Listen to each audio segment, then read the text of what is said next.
Okay class chapter 2 का start लेते हैं। चैप्टर 2 बहुत छोटा चैप्टर है और इसके अलावा ये पुरानी बुक में चैप्टर 1 के साथ मर्ज हुआ था, लेकिन अब इस न्यू बुक में अलग अलग हो गया है।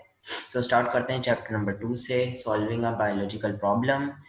बायोलॉजिकल मेथड की वजह से एक कोई भी प्रॉब्लम, मतलब अगर आप वैसी बात करें तो कोई भी प्रॉब्लम किसी मेथड की वजह से सॉल्व होती है। तो अगर बायोलॉजी में कोई प्रॉब्लम आ जाती है तो वो बायोलॉजिकल मेथड के साथ सॉल्व होती है जो साइंटिस्ट अप्लाई करते हैं। ठीक है, जैसे अभी कोरोना वायरस आया कोविड-19 की वजह से, कभी किसी ने ये कोई वायरस नहीं सुना था, तो ये एक प्रॉब्लम थी इस फील्ड में, साइंस की फील्ड में एक नई प्रॉब्लम थी। तो बहुत सारे मेथड्स जो है वो यूज़ हो रहे थे, कुछ सही हुए कुछ गलत हुए, ज़्यादातर गलत हो गए, मतलब कुछ इफेक्टिव हुए, कुछ काम कर गए, कुछ नहीं कर गए। तो ये कुछ मेथड्स होते हैं जिसकी वजह से अगर कोई प्रॉब्लम आती है तो उसको सॉल्व करने के कुछ तरीके होते हैं, या और फिर इसके स्टेप्स होते हैं। जिस तरह पहले कैंसर का इलाज नहीं था, जब कैंसर आया था तो वो एक प्रॉब्लम थी। अब आगे आगे अब कैंसर का इलाज आ गया है, तो अब आपको ये पता है ये बायोलॉजिकल प्रॉब्लम को काफ़ी हद तक सॉल्व किया जा चुका है ड्यू टू बायोलॉजिकल मेथड्स की वजह से। ठीक है, बायोलॉजिकल मेथड्स के कुछ स्टेप्स होते हैं, ये सारे स्टेप्स हैं। अगर आप इसको ग्राफली स्टडी करना चाहें तो ये ग्राफली स्टडी किया जा सकता है, बहुत आसान है, आपकी याद दहानी के लिए आसान है। ठीक है, तो अब आगे बढ़ते हैं। बायोलॉजिकल प्रॉब्लम मैंने आपको बता दिया है क्या होती है। ठीक है, अब बायोलॉजिकल प्रॉब्लम वैसे ये है कि अगर कोई ऐसा सवाल या फिर कोई ऐसी प्रॉब्लम जो कि पहले कभी भी नहीं फेस की गई और उसको सॉल्व करने के लिए कुछ मेथड्स अप्लाई होते हैं, तो वो बायोलॉजिकल प्रॉब्लम्स कहलाती हैं। और जो मेथड्स यूज़ होते हैं वो बायोलॉजिकल मेथड्स यूज़ होते हैं, ओ सॉरी, उनको बायोलॉजिकल मेथड्स कहा जाता है। फिर उसके कुछ स्टेप्स होते हैं जो कि यहाँ पे ऑब्जर्वेशन, फॉर सपोज यहाँ पे दिया हुआ है पहला step, this is your first step, observation is your first step. होता ये है, ऑब्जर्वेशन में होता क्या है कि आप डेटा को कलेक्ट करते हो। फॉर सपोज एक प्रॉब्लम थी जब मलेरिया इजाद, सॉरी, जब मलेरिया को नहीं पता था किसी को, तो हुआ ये कि साइंटिस्ट ने ऑब्जर्व किया कि जिनको मलेरिया हुआ हुआ है उनकी बॉडी में कोई ऐसी चीज़ होनी चाहिए जो कि सिर्फ उन्हीं की बॉडी में पाई जाएगी जिनको मलेरिया हुआ हुआ है, और जो हेल्दी पेशेंट्स हैं उनको कुछ भी नहीं होगा, यानी कि उनकी बॉडी में, उनके खून में ऐसा कुछ भी नहीं होगा। तो टेस्ट किया गया, तो टेस्ट करने के बाद ये पता लगा, ये देखा गया कि इनकी बॉडी में, ये दिख रहा है आपको मटेरियल, जितने भी मलेरिया के पेशेंट थे उनकी बॉडी में ऐसा स्ट्रक्चर पाया गया जिसको उन्होंने नाम रखा प्लाज्मोडियम। क्या नाम रखा? प्लाज्मोडियम।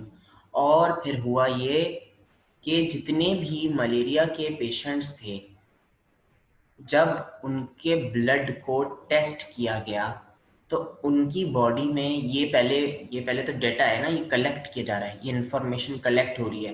तो collection of information is known as observation. और हुआ ये इसमें कि इसको,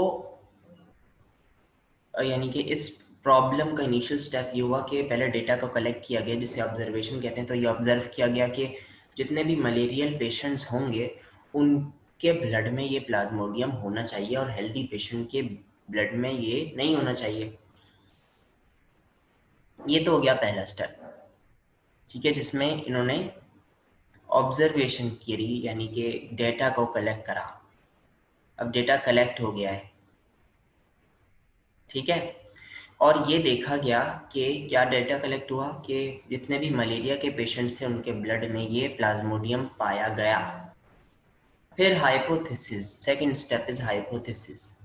हाइपोथेसिस में क्या हुआ कि एक गैस किया गया, एक अंदाज़ा लगाया गया कि ये तो हो सकता है कि ये प्लाज्मोडियम जो इनके ब्लड में पाया जा रहा है, क्या यही वजह है या नहीं। इन्होंने ये गैस किया, ठीक है, क्या गैस करा इन्होंने? ये गैस करा कि हो सकता है ये प्लाज्मोडियम वजह हो। तो ये सिर्फ अभी अंदाज़ा लगा रहे हैं। तो यहाँ पे लिखा है इंटेलिजेंट गैस, यानी कि अंदाज़ा लगाना। तो हाइपोथेसिस क्या होता है? अंदाजा लगाना, ठीक है, गैस करना कि क्या यही वजह है या नहीं। ठीक है, फिर आती है रीजनिंग। रीजनिंग को पुरानी बुक में डिडक्शन कहा जाता था, लेकिन अब ये रीजनिंग के नाम से पूछा जाएगा। ठीक है, और रीजनिंग दो टाइप्स की होती है, एक होती है इंडक्टिव और एक होती है डिडक्टिव। डिडक्टिव में आप स्पेसिफिक एक चीज की बात कर रहे होते हो, डिडक्टिव में आप स्पेसिफिक एक चीज की बात कर रहे होते हो। जैसे फॉर सपोज आप किसी एक बीमारी की बात कर रहे होते हो, लेकिन इंडक्टिव में आप हर बीमारी को एक साथ कंसीडर करते हो। उसमें स्पेसिफिकली एक एक बीमारी को नहीं देखा जाता, उसमें हर इंडक्टिव जब आप रीजनिंग कर रहे होते हो तो आप सब कुछ कवर करते हो। ठीक है, लेकिन डिडक्टिव में आप किसी एक स्पेसिफिक चीज को कवर करते हो। इंडक्टिव जो होती है वो जनरलाइज्ड होती है और डिडक्टिव जो होती है वो स्पेसिफिक होती है। सही है। अब इंडक्टिव रीजनिंग क्या होती है? फॉर सपोज जितनी भी फिशेज होती हैं, इंडक्टिव रीजनिंग की एग्जांपल ले रहा हूं, जितनी भी फिशेज होती हैं उन सब की बॉडी पे स्केल्स होते हैं। स्केल्स पता है ना सबको? स्केल्स होते हैं, उन सब की बॉडी पे स्केल्स होते हैं। जो आप अक्सर जब कभी फिश लेने जाएं तो वो जो फिश को सेल आउट कर रहा होता है वो उसके स्केल्स उतारता है, एक ब्रश जैसे स्ट्रक्चर से उसके स्केल्स को उतारता है उसकी स्किन पर से। फिश की जो स्किन होती है उस पर स्केल्स होते हैं। तो ये अंदाज़ा लगाया गया, जब एक फिश को स्टडी करा गया तो उसकी बॉडी पे हमें स्केल्स मिले और उसकी बेसिस पे हमने ये अंदाज़ा लगा लिया कि जितनी भी फिशेज होती हैं सबके पास स्केल्स होते हैं। ठीक है, ये अंदाज़ा लगा लिया, ये अंदाज़ा है। ठीक है, तो ये इंडक्टिव रीजनिंग हो गई कि आपने एक फिश को स्टडी करा और उसके बाद जनरल ओपिनियन दे दिया अपना कि इस एक फिश की वजह से हमने एक फिश देखी, दूसरी फिश भी देख ली, तीसरी फिश भी देख ली। तो हमने ये अंदाजा लगाया कि यहाँ पे लिखा हुआ है all fishes have scale therefore shark also have scale. अब देखो जितनी भी फिशेज होती हैं सबके पास स्केल्स होते हैं और शार्क क्या है? एक फिश है। तो हमने ये अंदाजा लगाया, हमने ये रीजन दिया कि भाई शार्क भी एक फिश है, तो फिश के ऊपर स्केल्स होते हैं तो शार्क के ऊपर भी क्या होंगे? स्केल्स होंगे। तो ये हमने जनरल बात करी ना कि तमाम फिशेस के ऊपर स्केल्स होते हैं, तो ऑब्वियसली शार्क भी एक फिश है तो शार्क के ऊपर भी क्या होंगे? स्केल्स होंगे। तो ये जनरल बात हो गई। ठीक है, इंडक्टिव रीजनिंग जो है वो जनरलाइज्ड बात करती है, जनरलाइज्ड रीजनिंग होती है, जनरल रीजनिंग होती है। एक स्पेसिफिक चीज के लिए बात कर रहे होते हो। अगर आप यहाँ पे सिर्फ शार्क की बात नहीं करो, बाकी दूसरी फिशेस की, ये तो एग्जाम्पल दी है ना शार्क। ठीक है, लेकिन अगर आप इसको इस तरह देखो कि शार्क वाहिद फिश है जो कार्निवोरस है, यानी कि जो मीट खाती है, जो गोश्त खाती है, और कोई फिश गोश्त नहीं खाती, तो यह आपने स्पेसिफिक बात कर दी शार्क के लिए। सारी फिशेस तो मीट नहीं खाती ना, गोश्त नहीं खाती, सिर्फ शार्क खाती है, तो शार्क के लिए आपने स्पेसिफिक बात कर दी, तो ये डिडक्टिव रीजनिंग में आ जाएगा। लेकिन अभी आप ये बोल रहे हो कि शार्क की बॉडी पे स्केल्स होते हैं क्योंकि तमाम फिशेस की बॉडी पे स्केल्स होते हैं, तो क्यों, तो इस वजह से शार्क की बॉडी पे भी स्केल्स होंगे। तो ये आपने इंडक्टिव रीजनिंग कर दी, यानी कि जनरल बात कर दी तमाम फिश के लिए। लेकिन अगर आप स्पेसिफिक बात करो, जैसे इस केस में मलेरिया की बात की गई, तो हुआ ये, क्या हुआ कि यहाँ पे ये देखा गया कि हमने पहले ये बोला कि जब हाइपोथेसिस करा, हमने ये बोला कि हमने ये गैस किया, हमने अंदाज़ा लगाया था कि हो सकता है प्लाज्मोडियम वजह हो मलेरिया की, हो सकता है ना हो। लेकिन फिर हमने डिडक्टिव रीजनिंग करी और वो ये करी कि अगर तो जितने भी मलेरिया के पेशेंट्स होंगे उनकी बॉडी में अगर प्लाज्मोडियम पाया जाएगा, तो इसका मतलब ये है कि हेल्दी, जिन लोगों को मलेरिया नहीं होगा उनकी बॉडी में प्लाज्मोडियम नहीं होगा। ये रीजन दिया फिर हमने। ठीक है, ये हमने रीजन दिया, समझ आया सबको? तो ये रीजन सिंपल सा है कि अगर तो मलेरियल पेशेंट जितने होंगे उनकी बॉडी में प्लाज्मोडियम होगा और जितनी हेल्दी पेशेंट्स होंगे उनकी बॉडी में प्लाज्मोडियम नहीं होगा। ये रीज़न दे दिया हमने। फिर हमने एक्सपेरिमेंट किया, हमने हेल्दी पेशेंट का ब्लड लिया और मलेरियल पेशेंट का ब्लड लिया, तो ये साबित हो गया कि हाँ, हेल्दी पेशेंट की बॉडी में नहीं है प्लाज्मोडियम, और जितने भी मलेरियल पेशेंट थे जिनको मलेरिया था उनकी बॉडी में प्लाज्मोडियम मौजूद है। तो एक्सपेरिमेंट कर दिया। दो तरह के टेस्ट होते हैं, कंट्रोल ग्रुप करता है और एक एक्सपेरिमेंटल ग्रुप होता है। ये दो टेस्ट साइंटिस्ट परफॉर्म करते हैं। अब ये क्या होते हैं, क्यों होते हैं, ये आप हायर क्लास में जाके पढ़ोगे, अभी आपको सिर्फ इसके नाम याद करने हैं। ठीक है, अच्छा, फिर भी मैं आपको थोड़ा सा बता देता हूँ इसके बारे में। जो कंट्रोल ग्रुप है ना, वो सारे हेल्दी पर्सन्स हैं, यानी कि जिनको मलेरिया नहीं हुआ हुआ, उनके ऊपर टेस्ट किया तो वो कंट्रोल ग्रुप कहलाता है। और जितने एक्सपेरिमेंटल ग्रुप होते हैं, यानी कि जिन पे मेन एक्सपेरिमेंट किया जा रहा होता है, वो सारे कौन थे, ये मैं एग्जाम्पल के बेस पे बता रहा हूँ। वो सारे एक्सपेरिमेंटल ग्रुप कौन थे, मलेरियल पेशेंट थे जिनको मलेरिया हुआ था।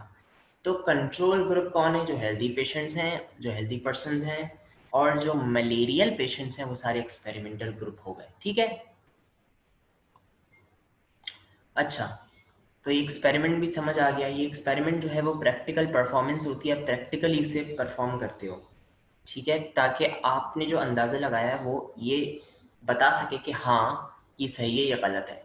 ठीक है, फिर रिजल्ट्स आते हैं, एक्सपेरिमेंट के रिजल्ट्स होते हैं। जैसे आपका रिजल्ट आता है जब आप जो पेपर में उल्टा सीधा करके लिखते हो, तो आपके रिजल्ट्स आते हैं।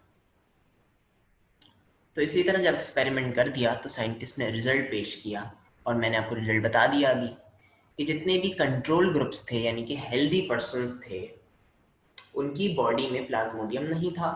और जितने भी एक्सपेरिमेंटल ग्रुप्स थे, यानी कि मलेरियल पेशेंट्स थे, वो सारे के सारे किस में काउंट हो गए, सॉरी, उन सारे पेशेंट्स के बॉडी के अंदर प्लाज्मोडियम पाया गया। तो ये रिजल्ट निकल गया एक्सपेरिमेंट करने के बाद। फिर conclusion, what is conclusion? Conclusion ये होता है कि अब रिजल्ट आ गया ना, अब आपको वर्बली एक्सप्लेन करना है, उस रिजल्ट को वर्बली एक्सप्लेन करना है कि ये ही वजह है। यानी कि अब आपने सारे रीजंस भी बता दिए, सारी चीज़ें आपने सामने रख दी, सारे जितने भी एविडेंसेस थे, जितने भी सबूत थे कि मलेरिया की वजह प्लाज्मोडियम है, वो सारे अब आपने कंक्लूजन के तौर पे सबके सामने पेश कर दिए, वर्बली उसको एक्सप्लेन किया। This is your conclusion. ठीक है, ये फाइनल स्टेप होता है। सही है, ओके। तो ये आपके स्टेप्स थे जो कि इस स्ट्रक्चर में आप अगर जब इसको पढ़ोगे तो आप इसको समझ आ जाएगा। ठीक है, पहले बायोलॉजिकल प्रॉब्लम आती है, फिर ऑब्जर्वेशन की जाती है, देखें ऑब्जर्वेशन, फिर हाइपोथेसिस होता है, फिर डिडक्टिव रीजनिंग और इंडक्टिव रीजनिंग होती है, फिर एक्सपेरिमेंट किया जाता है, फिर उसके बाद डेटा को कलेक्ट करके उसको एनालाइज किया जाता है, यानी कि रिजल्ट बताया जाता है, फिर आपकी थ्योरी हो जाती है जिसे प्रिंसिपल कहा जाता है। ठीक है, अच्छा, फिर आता है ये थ्योरी। अब ये रिटर्न में थ्योरी लिख दी गई कि अब Plasmodium is the cause of malaria. ठीक है, ये आपने कंक्लूजन दे दिया वर्बली, अब आपने इसको रिटर्न में लिख दिया कि यही वजह है, और अभी तक यही वजह है, इसके अलावा, यानी कि इसके ऑपोजिट कोई और दूसरी वजह नहीं साबित हुई अभी तक मलेरिया की वजह से। तो ये थ्योरी एक बन गई कि प्लाज्मोडियम जो है वो कॉज है मलेरिया की, यानी कि यही वजह है। इस तरह से और भी बहुत सारी जो हैं वो थ्योरीज हैं, थ्योरी ऑफ एवोल्यूशन है। इसके अलावा आप आगे आगे चैप्टर्स में बहुत सारी चीज़ें और पढ़ोगे। ठीक है, फिर आता है laws and principle. Laws and principle ये होते हैं कि थ्योरी को गलत भी साबित किया जा सकता है, थ्योरी गलत भी हो सकती है, लेकिन लॉ और प्रिंसिपल जो है वो क्या होता है, वो कभी गलत नहीं होता। थ्योरी और प्रिंसिपल वैसे बात तो तकरीबन थोड़ी थोड़ी सी बराबर है, लेकिन प्रिंसिपल और लॉ को कभी गलत नहीं किया जा सकता। प्रिंसिपल और लॉ जो बन गए वो अब वो गलत नहीं हो सकते, वो साइंटिफिकली अप्रूव्ड हैं। थ्योरी को गलत साबित किया जा सकता है अगर फॉर सपोज प्लाज्मोडियम के अलावा कोई और दूसरी वजह आ गई, तो थ्योरी हमारी क्या हो गई, गलत हो गई। यानी कि हमें फिर से ये पूरे सारे स्टेप्स करने पड़ेंगे, फिर से थ्योरी बनानी पड़ेगी। लेकिन लॉज इतनी आसानी से नहीं बनते जितनी आसानी से थ्योरी बन जाती है। लॉज के लिए बहुत ज़्यादा जो है वो डेटा को कलेक्ट करना पड़ता है, बहुत ज़्यादा जो है वो डेलिकेट, डेलिकेट का मतलब बहुत केयरफुल डिलीजेंस के साथ जो है वो आपको लॉ बनाना पड़ता है। जैसे मुल्क में रहने के लिए लॉज होते हैं, प्रिंसिपल्स होते हैं, उनको अभी तक कोई गलत नहीं किया ना, कि ट्रैफिक सिग्नल्स नहीं तोड़ने चाहिए, लॉ अभी तक गलत नहीं हुआ हुआ, लेकिन वो अलग बात है आप तोड़ देते हैं, ये लॉज हैं। तो इसके ऑपोजिट आज तक कोई लॉ नहीं बना। तो लॉज जो होते हैं वो कभी भी गलत नहीं होते, पहली बात। और थ्योरी गलत हो सकती है, दोनों वैसे तकरीबन एक ही बात है, सिर्फ यही डिफरेंस है कि थ्योरी गलत हो सकती है, लॉ गलत नहीं हो सकता। फिर डेटा एंड ऑर्गेनाइजेशन या एनालिसिस, ये डिफरेंट डिफरेंट चार्ट्स के थ्रू जो है वो डेटा को एनालाइज किया जाता है। कोई भी बायोलॉजिकल प्रॉब्लम आती है तो इस तरह से डेटा बनाया जाता है, ये मैथमेटिकल काम सारा हो रहा होता है। ये देखें, या तो पाई चार्ट की तरह होता है या ग्राफ चार्ट की तरह होता है, बार चार्ट भी कहते हैं इसे।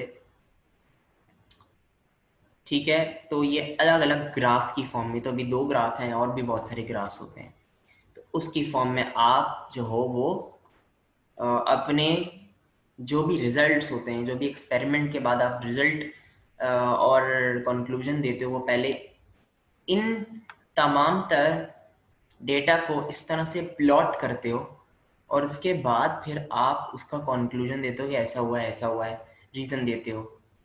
ठीक है, तो ये सारे ग्राफ के तौर पे, यानी कि कुछ हर काम ऐसी आप वर्बली नहीं करते, आपको रिटर्न में करना पड़ता है, ताकि उसको अगर आप कोई रीज़न दे रहे हो तो आपके पास ये वजह तो हो ना बताने के लिए कि ये देखिए मैंने ये बनाया है, ये मैंने ऑब्जर्व किया है। ठीक है, फिर उसके बाद आती है मैथमेटिकल बायोलॉजी। आप ये देख रहे हो, ये ग्राफ, इसमें भी नंबर्स की इंक्लूडिंग, ये सारे आपको नंबर्स नज़र आ रहे हैं, तो ये मैथमेटिकल बायोलॉजी की वजह से है।